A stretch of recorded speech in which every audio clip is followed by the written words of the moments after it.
Vincent van Gogh, einer der bedeutendsten Künstler der Kunstgeschichte, verkaufte in seinen nur 37 Lebensjahren lediglich ein einziges Gemälde. Gezeichnet von schweren psychischen Erkrankungen schnitt er sich in einer Phase tiefster Krise einen Teil seines Ohres ab und schuf dennoch Werke von außergewöhnlicher Ausdruckskraft, darunter die Sternennacht, die bis heute eine nahezu hypnotische Wirkung auf den Betrachter ausübt. Forscher aus China und Frankreich sollen sogar nachgewiesen haben, dass die Wirbelstrukturen im Himmel des Bildes statistische Muster aufweisen, die stark den physikalischen Gesetzen realer Turbulenzen in Flüssigkeiten und Gasen ähneln. Besonders bemerkenswert ist, dass diese mathematischen Gesetzmäßigkeiten der Strömungsphysik erst Jahrzehnte nach Van Goghs Tod formuliert wurden, was auf eine außergewöhnlich intuitive Naturbeobachtung des Künstlers hindeutet. Haben wir es hier mit einem Genie oder mit einem Wahnsinnigen zu tun?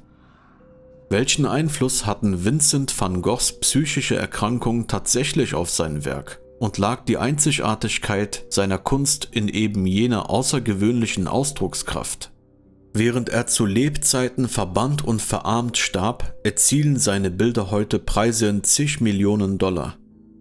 Es ist die zutiefst tragische und zugleich verstörend faszinierende Geschichte der niederländischen Kunstikone Vincent van Gogh.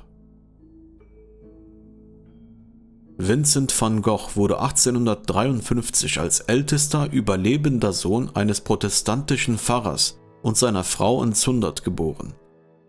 Einige Biografen und psychoanalytisch orientierte Autoren vertreten die Ansicht, dass Vincent van Gogh, der genau ein Jahr nach einem totgeborenen Bruder desselben Namens zur Welt kam, innerlich mit dem Gefühl eines Ersatzkindes rang, was sein Selbstbild und seine psychische Entwicklung beeinflusst haben könnte. Manchmal sind es die grundlegendsten Geschehnisse, die eine Kette von Problemen hervorrufen. Schon früh zeigte sich seine innere Zerrissenheit. Er galt als sensibel, introvertiert und emotional instabil, zugleich jedoch als ernsthaft, reflektiert und von starkem moralischem Anspruch geprägt. Nach einer unauffälligen Schulzeit suchte er nach einer beruflichen und geistigen Aufgabe. Er arbeitete unter anderem als Kunsthändler, versuchte sich als Lehrer und widmete sich zeitweise mit großer Intensität religiösen Studien, um als Prediger tätig zu werden. Keiner dieser Lebensstationen brachte ihm jedoch innere Erfüllung oder gesellschaftliche Stabilität. Stattdessen waren sie von Misserfolgen, Selbstzweifeln und zunehmender Vereinsamung geprägt. Er begann auch ein Theologiestudium, brach dieses jedoch nach knapp einem Jahr ab. Er begründete diesen Schritt mit scharfer Kritik an der akademischen Theologie, die er als moralisch verlogen und von bloßem Pharisäertum geprägt empfand. Später wandte er sich einem Seminar für Laienprediger in Brüssel zu, wurde jedoch nach der 3-monatigen Probezeit als ungeeignet eingestuft. Vermutlich, weil er sich dem Unterricht nicht unterordnen wollte und eine kompromisslose, eigenwillige Haltung einnahm. Trotz dieser Zurückweisung erhielt Van Gogh probeweise eine Anstellung als Hilfsprediger in einem belgischen Steinkohlerevier, in dem die Arbeiter unter extremen sozialen und wirtschaftlichen Bedingungen lebten. Dort identifizierte er sich in außergewöhnlichem Maße mit dem Schicksal der Bergarbeiter. Er verschenkte seine Kleidung, vernachlässigte sein äußeres Erscheinungsbild und lebte bewusst in äußerster Armut. Dieses radikale Verhalten entsprach nicht den Erwartungen seiner kirchlichen Vorgesetzten, sodass seine Anstellung nicht verlängert wurde. Diese wiederholte Ablehnung durch kirchliche Institutionen trug wohl dazu bei, dass Van Gogh sich in der Folgezeit zunehmend vom Christentum abwandte. Besonders prägend war dabei der Konflikt mit seinem Vater, der für ihn aufhörte, moralisches Vorbild zu sein. Während Vincent kompromisslos Partei für die ausgebeuteten Minenarbeiter ergriff und sich demonstrativ von bürgerlichen Konventionen löste, empfand er die Kirche seines Vaters als Verbündete der Minenbesitzer, des Klerus und des Bürgertums. In dieser Zeit zeichnete er intensiv und fasste zunehmend den Entschluss, einen künstlerischen Weg einzuschlagen. Ein Herumirrender landet meistens wieder bei seiner Familie. Eine zentrale Säule in Vincents Leben war die Beziehung zu seinem Bruder Theo. Theo war 4 Jahre jünger, aber der wichtigste Mensch in Vincents Leben. Als Vincent mit 27 Jahren beschloss, Künstler zu werden. Nach gescheiterten Karrieren als Kunsthändler, Lehrer und Prediger war Theo derjenige, der ihm den entscheidenden Impuls gab, es zu tun. Theo unterstützte Vincent nicht nur emotional, sondern auch finanziell. Theo war Kunsthändler in Paris und investierte einen großen Teil seines Einkommens in die Karriere seines Bruders. Er finanzierte den Lebensunterhalt des Malers, der ihm dafür alle seine Bilder überließ. Die beiden führten über fast 10 Jahre hinweg einen intensiven Briefwechsel. Vincent schickte Theo hunderte Briefe, voller Skizzen, Ideen und Selbstzweifel. Theo dagegen antwortete mit Ermutigung und Liebe. Er glaubte an ihn, auch als niemand sonst es tat. Eines Tages würden die Menschen es sehen, dass seine Bilder es wert sind. Tragischerweise starben beide Brüder, bevor sie die weltweite Anerkennung erleben konnten.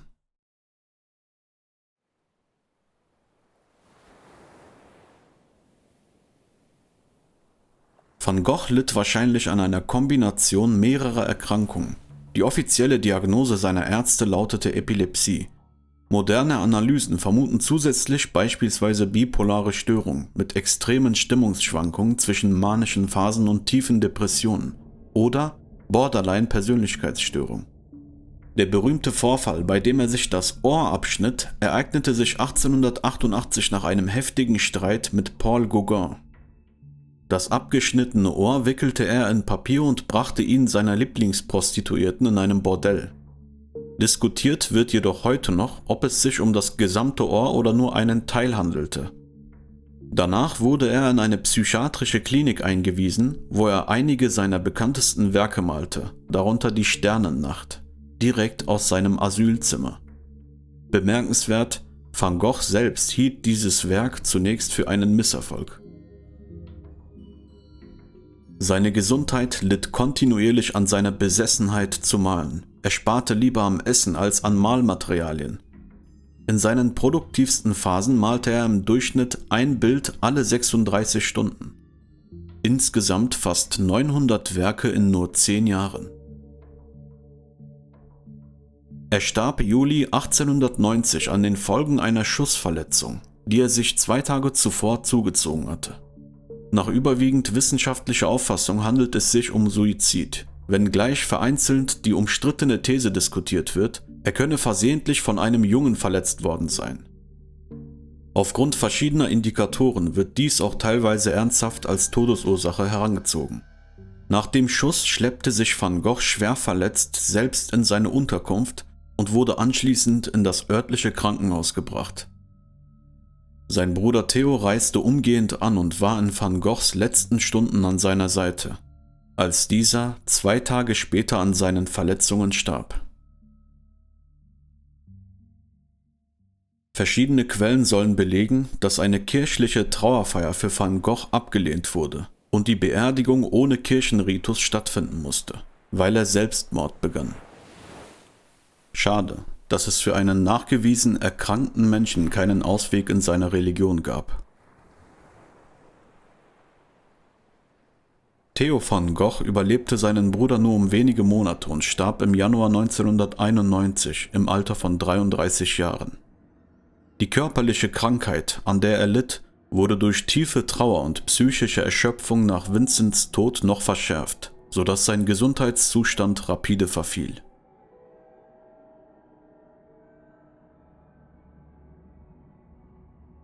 Nun stand seine Frau Johanna mit über 200 unbezahlten Gemälden da.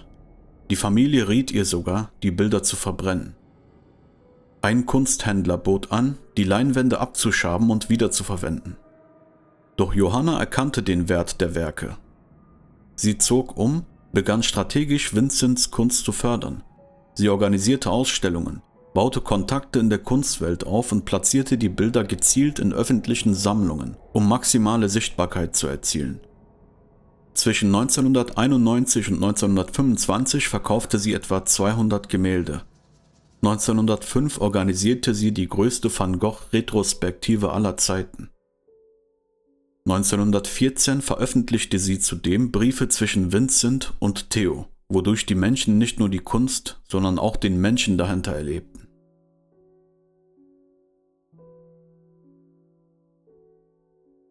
Vincent van Gogh brach bewusst die konventionellen und akademischen Regeln seiner Zeit. Während frühere Kunst vor allem Technik und realistische Darstellung honorierte, entwickelte er eine eigene, unverwechselbare Bildsprache. Dick aufgetragene Farbe, sichtbar und fühlbar, die Bewegung und Emotion vermittelt. Van Gogh malt nicht den Nachthimmel, wie er aussieht, sondern wie er sich anfühlt. Die wirbelnden Sterne, der pulsierende Himmel und die übersteigerte Bewegung sind Projektionen seines inneren Zustands. Wenn wir frühere Werke betrachten, müssen wir immer den historischen Kontext, den Zustand der Welt und die Bewusstseinsstufe der Menschheit berücksichtigen. Früher lag der Maßstab vor allem darin, realistische Bilder zu malen. Das ist aber nicht die Kunst von heute. Man kann sie kritisieren, wie man möchte, doch Van Gogh revolutionierte sie mit seinem überzeugten Stil und seiner Lebensgeschichte. Er hat nicht so gemalt, weil er es nicht anders konnte. Er kannte die bisherige Kunst und hat bewusst auf diese Weise mit einem künstlerischen Verständnis gemalt. Bilder müssen eine Wirkung entfalten, eine Kraft besitzen. Einfach schön sein oder den Betrachter emotional berühren. Genau das tun sie. Wenn man sich vorstellt, wie depressiv und einsam er in seinem Zimmer saß und diese traurigen Bilder malte. Eine der tragischsten und zugleich inspirierendsten Geschichten der Kunstgeschichte. Und eine bessere Inspiration dafür, sein Leben nicht ohne Sinn zu verschwenden, kann es nicht geben als folgendes Zitat: Ich würde lieber an Leidenschaft als an Langeweile sterben.